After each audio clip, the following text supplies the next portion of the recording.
Guys, welcome back sa ating channel at we're here sa ating game Odin Valhalla. So we're trying to finish the quest, yung Sabertooth na makati at napakabilis mag-skill. Alright, so I think the only way to defeat this one is dapat maging agile tayo, hit and run kasi napakahirap i-determine o napakahirap iwasan yung mga skills niya kasi ang bilis niya mag-cast, guys. So, ito yung mga kailangan natin. So, syempre lahat ng buffs. Then, this one. Ngayon, may nagsabi sa akin na kailangan talaga itong elixir. So, sinubukan natin dati na wala. Malapit sana matapos pero kulang talaga. No? So, subukan natin ngayon na gumamit ng ganyan. Alright, here he comes. Napakakate. Di ba pwedeng i-ano to? Ayaw, ano? Ayaw. So, kailangan talaga siyang ano. Kaya mo na. Oops.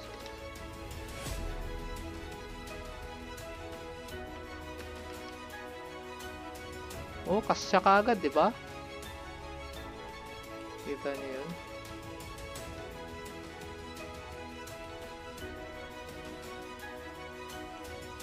Cast ka agad siya eh. Kakikita pala niya sa akin eh. Ang ganda ng greetings niya eh. Uy. Buti nakaiwas tayo dun, guys. Kitahan niyo yun? Uy, di tayo nakaiwas diyan. Yun lang.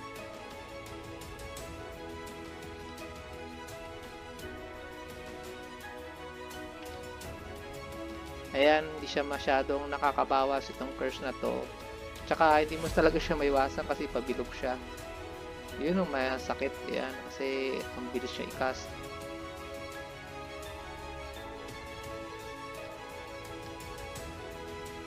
Frostbite.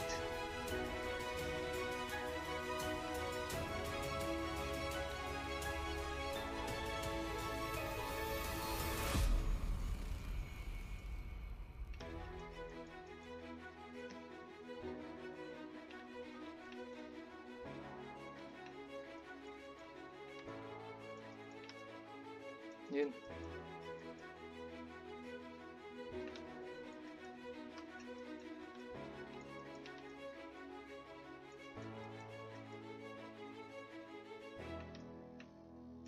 Yun, buti naiwasan natin. Yan ang Makati. Tsaka yung isang straight.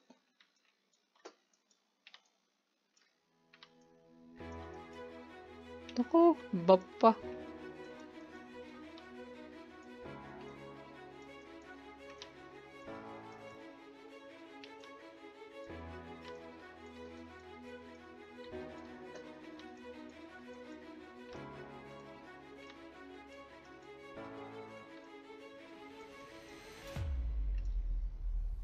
Gamit tayo isa.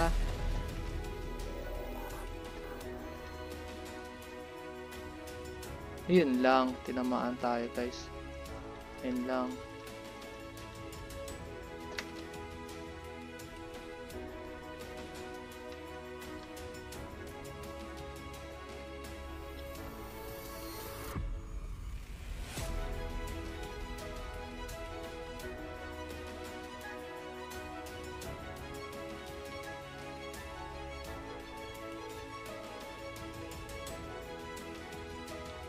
Dapat lang talaga hindi masira yung rhythm.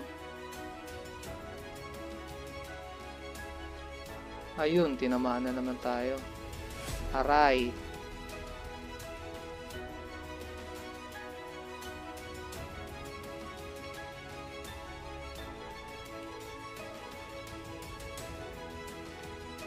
Hindi talaga pwedeng wala palang elixir, guys. Talagang dapat meron. Kasi nung gumamit ako kaya ng walang elixir, kalahati na itong buhay ko eh. Ang hirap.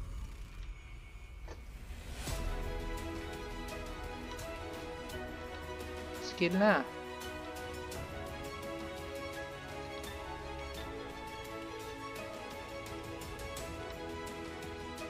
Nay? Nay? Ano ba yan?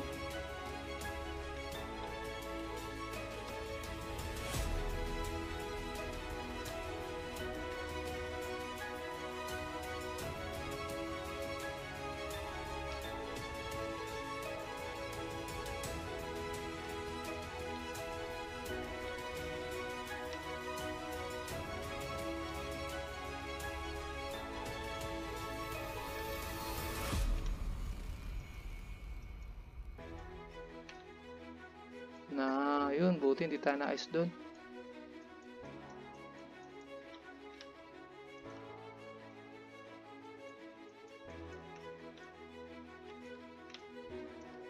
La!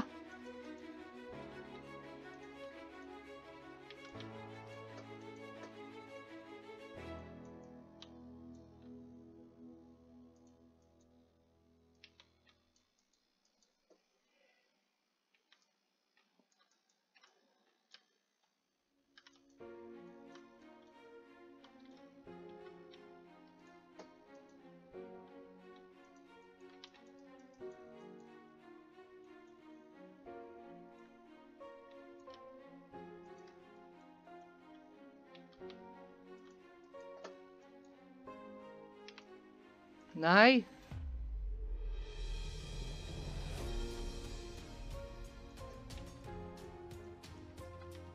Yun, natapos natin guys. Pero syempre gumamit talaga ng elixir, hindi pwedeng hindi. Alright, so ilang beses natin in-try kasi wag gagamit. Pero kailangan gumamit guys. So kailangan mag-ipon kayo.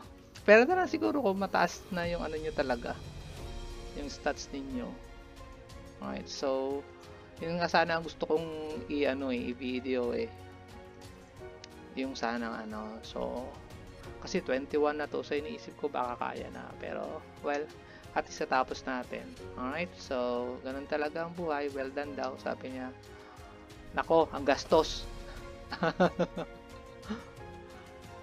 Napakagastos. Ayoko nga sanang gumastos kasi nga syempre iniisip gusto nating matapos sana ng ano, hindi masyadong gagastos. Pero yun, nagalaw natin yung ating guild points. Alright, so yan. Yun, titik-tak na tayo. Alright.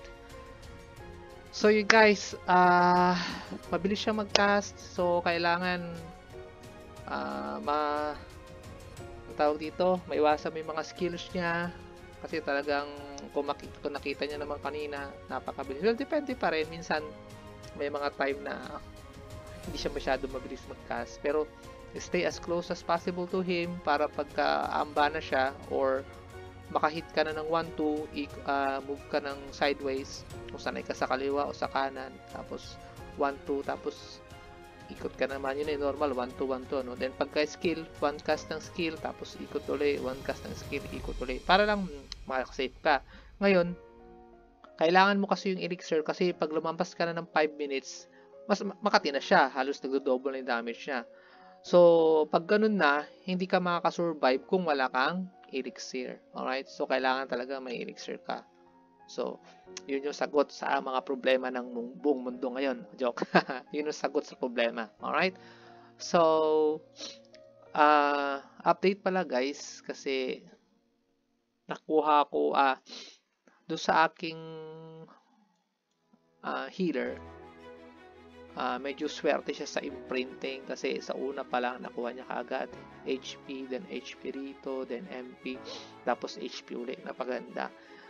Once na ma-open ko siya dito sa mobile sa PC, is pwede ko na siya ring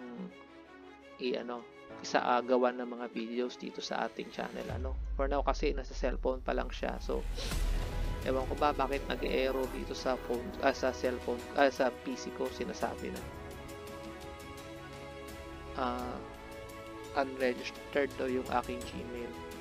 So, pero pag dumating yung time na maano na natin siya guys, ipapakita ko sa inyo yung naging stats niya. Maganda. So, yun nga ang advice ko, from the start pa lang, focus sa inyo. Huwag nyo kong gayahin. Okay, hindi, tinesting ko lang naman to para makita. So, kasi akala ko kasi makaputi lahat, pero eventually nakakuha tayo ng maganda. So, once na makakuha kayo ng maganda, better option na yung susunod. So, ibig sabihin, kung mag-start kayo dito ng maayos, ng maganda pa lang, makikita nyo na rito kung blue yan, o green, o purple. Mas maganda yung stats nyo, diba? Investment to, guys. So, kung investment to, dapat from the start, maganda na. Alright? Dapat maayos na. Yun yung para sa akin. Alright? So, anyway, kunin pala natin yung ating healer. Papuntahin natin dito guys para tulungan tong ating itong ating main sa kanyang quest. Alright. So maganda na meron kayong dalawang character, magtutulungan silang dalawa. Papuntahin natin yung ating healer dyan. So 21 na rin siya. Sorry. Almost 21. 20.99 20,991, sorry. Yun yung PS itong ating healer. Kasi nga medyo maganda yung imprinting, maganda yung nakuha niya sa imprinting. Ito kasi pangit. Well, aside from the third one, is maganda yung mga nakuha niya. Alright, so punta tayo dyan sa kanya. Alright. Kasi 40 yan eh. Kali isusunod na lang natin para Okay. So, nag-iipon din tayo ng mga pang summon natin, guys. So, siguro makakapag-top up tayo sa very soon para subukan natin, At ang hahabulin natin ngayon ay yung yung ating party, yung ating avatar. Right, saan ba siya? Si Paxiu. Fight natin. Alright. Okay, papunta na siya dyan. Let's go. Gaano katagal yung lalakarin niya? 600. Okay lang. Saan ba ito banda? Layo. Saan na siya? Ayun. Ito. Sa Neverdale tayo pumunta. Para mas mabilis. Travel fast.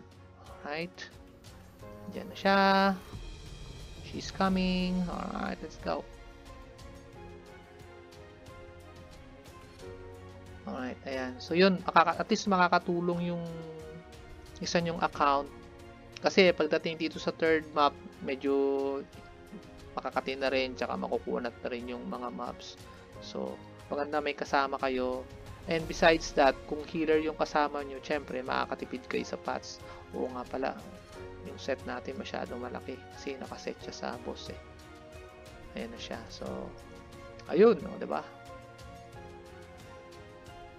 Alright, so yeah. Ayan, kunting pitik na lang guys. Magsi-61 na yan. At malapit na rin ito mag-level. Hindi pa ng attack at defense 53 pa lang. Malapit na rin siya mag-level. Actually, nasa 52% na siya. Alright, so yan.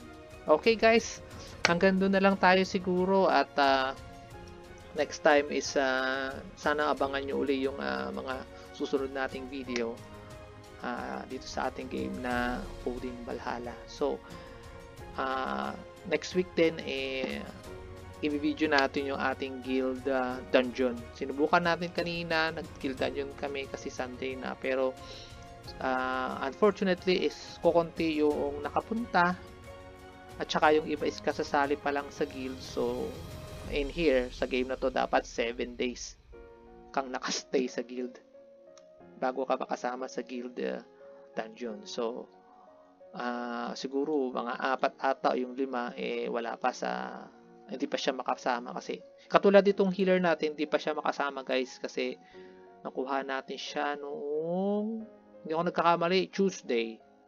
So sa Sunday natin makakasama na natin siya sa Sunday. Alright, so thank you ulit guys.